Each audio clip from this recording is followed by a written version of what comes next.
서장훈이 전 축구선수 강지용의 빈소에 근조 화환을 보낸 것이 뒤늦게 알려졌는데요. 두 사람은 이혼 숙녀 캠프에서 인연을 맺었고 장훈은 고인의 장례식에 근조 화환을 보내 추모한 것입니다.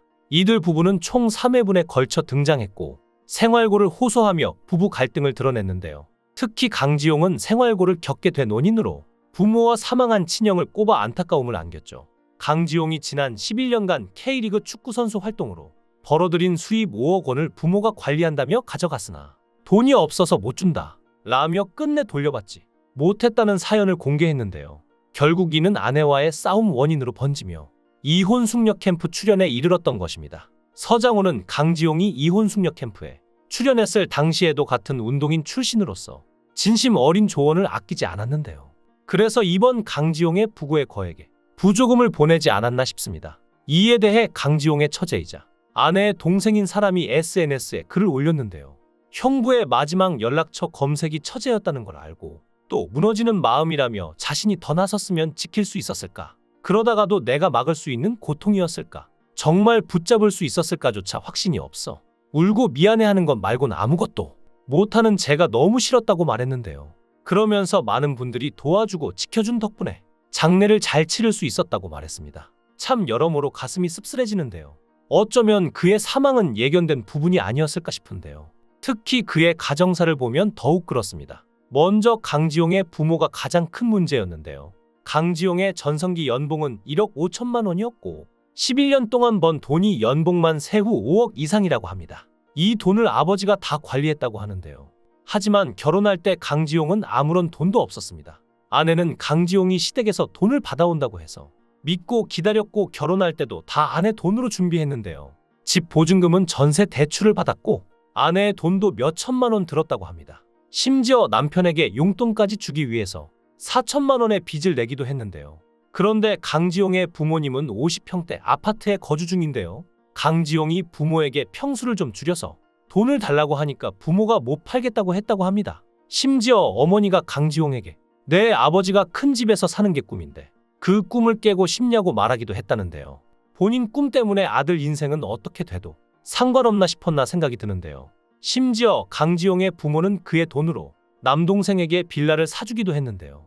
또한 남동생 부부의 신혼집에도 강지용의 돈이 들어갔지만 정작 남동생 부부는 강지용 부부에게 결혼식 날짜조차 알리지 않았다고 하죠. 심지어 결혼 3년 차임에도 상견례를 하지 않아 사돈끼리 얼굴도 모르는 사이라고 했는데요. 여기서 끝이 아닙니다. 사실 강지용은 삼형제로 태어났는데요. 지금은 친형이 없는 상황입니다. 그 이유가 더 기가 막힌데요. 생전 형의 보증을 서줬는데 갑자기 대부업체에서 하나둘씩 연락이 왔다는데요. 이후 형은 극단적인 선택으로 세상을 떠났고 형 장례 이후 폭풍이 몰아쳤다고 합니다. 집문서, 담보문서, 보증문서, 형의 대출 문서 같은 게 다 날아와서 그때부터 집안이 고꾸라졌다는데요. 결국 강지용은 빚에 시달리다가 화학 공장에서 교대로 근무하기 시작했는데요. 축구선수로 억대의 돈을 벌다가 갑자기 공장에서 300만 원의 돈을 버니 본인 역시 마음이 말이 아니었을 것 같은데요. 결국 아들은 생활고에 시달려서 가정도 제대로 돌보지 못하게 하고 이게 무슨 일인가 싶은데요. 남편이 금전적 스트레스를 받을 때 살기 싫다, 나가서 죽겠다는 식으로 아내가 만삭일 때도 반복해서 했다는데요. 당시 남편의 극단적인 발언에 놀란 아내는 연락을 끊었던 시댁에까지 전화했으나 시어머니는 너네 우리가 돈 안 줘서 쇼하는 거 아니냐며 너희 돈 때문에 힘들면 이혼하고 지금 사는 집 보증금으로 남편 빚을 같이 갚아라고 했는데 그게 너무 어이가 없었다고 합니다. 여기에 더해 남편은 욱한 나머지 35층 높이의 아파트 창문에 매달려 목숨을 담보로 협박을 하기도 했다는데요. 출산 100일 후쯤 남편이 얘기를 하다가 35층 아파트 바깥쪽 난간에 매달려서 너 똑바로 봐라고 했다는데요. 이게 큰 트라우마로 남았다고도 했죠. 또한 강지용은 우울증에 시달리는 듯 방송에서도 자다가 죽는 게 소원이다. 죽고 싶은 마음이 너무 크니까 차에 준비가 돼 있다라고 말하기도 했죠. 그리고 결국 이렇게 비보가 들린 건데요.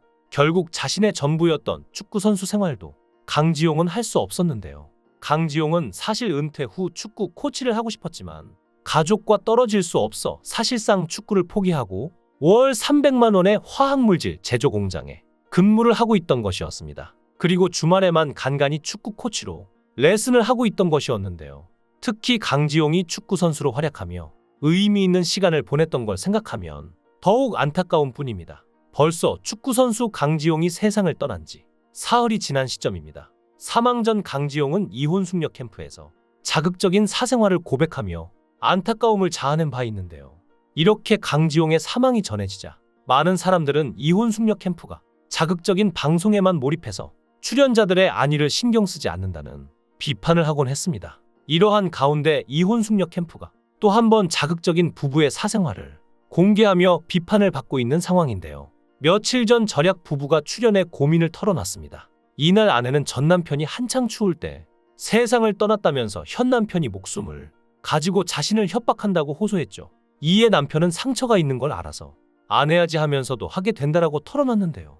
또한 아내는 통제되지 않는 남편의 폭력성에 대해서도 언급했습니다. 아내는 남편이 자신에게 막 욕설을 퍼부었고 싸움이 엄청 고조가 됐는데 맨날 져주니까 우습지 라면서 남편이 아내를 때렸다고 하는데요. 아내가 한 대 맞고 쓰러졌는데 죽을 수도 있겠구나 싶어서 그만 때리라고 했는데 뭘 더 때리면 안 되라며 더 때렸다고 합니다. 이에 남편 역시 아내가 토할 정도로 때렸다라고 인정하기까지 했죠.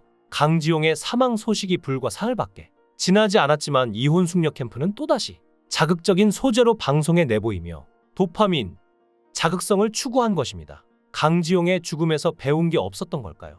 강지용이 출연했을 때도 마찬가지였습니다. 당시 아내는 아기가 태어나고 100일? 안 됐을 때 남편이 욱해서 아파트 35층 창문 방난간에 매달렸다며 극단적인 상황까지 있었음을 고백했는데요. 이에 서장훈은 죽는 걸로 협박을 하냐? 운동을 그렇게 오래 한 사람이 멘털이 그렇게 약하냐? 면서 분노를 드러내기도 했습니다. 이를 들은 강지용은 왜 내가 저렇게 했을까 싶다면서 후회하는 모습을 보였는데요. 해당 방송이 나간 뒤 시청자들은 강지용의 행동에 대해 극단적인 협박은 용인될 수 없다라며 비판적인 모습을 보였죠. 이후 2개월 만에 강지용은 세상을 떠났는데요. 이에 이혼 숙녀 캠프 측은 고인과 유가족 분들께 깊은 애도와 조의를 표한다면서 고인께 누가 되지 않도록 이혼 숙녀 캠프 다시 보기 및 관련 클립은 전부 비공개 처리한다고 했으나 이게 끝이었습니다. 자극적인 방송을 내보낸 사과도 없었죠. 이혼 숙녀 캠프는 이혼보다 숙녀에 초점을 맞춰 다양한 갈등을 겪고 있는 부부들에게 해결책을 선사한다는 목표 하에 방영되는 프로그램입니다. 앞서 제작 발표회에서 제작진은 위기 부부들의 사연을 들어주기보다 해결책으로 관계 회복에 중점을 두고 있다라고 설명했는데요.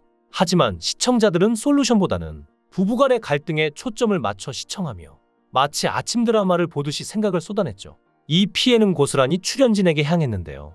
이혼을 다루는 프로그램 특성상 자극적인 사연이 등장할 수밖에 없겠지만 그럼에도 불구하고 이혼 숙녀 캠프는 지나치게 선정적인 방송을 했다는 민원이 제기되며 방송통신심의위원회의 중징계인 법정 제재를 받기도 했습니다. 그리고 강지용이 사망한 지금 이 시기를 기점삼아 앞으로 출연할 일반인들을 보호하기 위해서라도 과도한 사연 공개는 자제해야 하지 않을까 싶은데요. 이제 남은 강지용의 유족들이 더 이상 힘들어하지 않고 그들이 이 아픔을 잘 이겨내기 바랍니다. 강지용 역시 더 이상 고통이 없는 그곳에서 편안히 쉬었으면 합니다. 삼가 고인의 명복을 빕니다.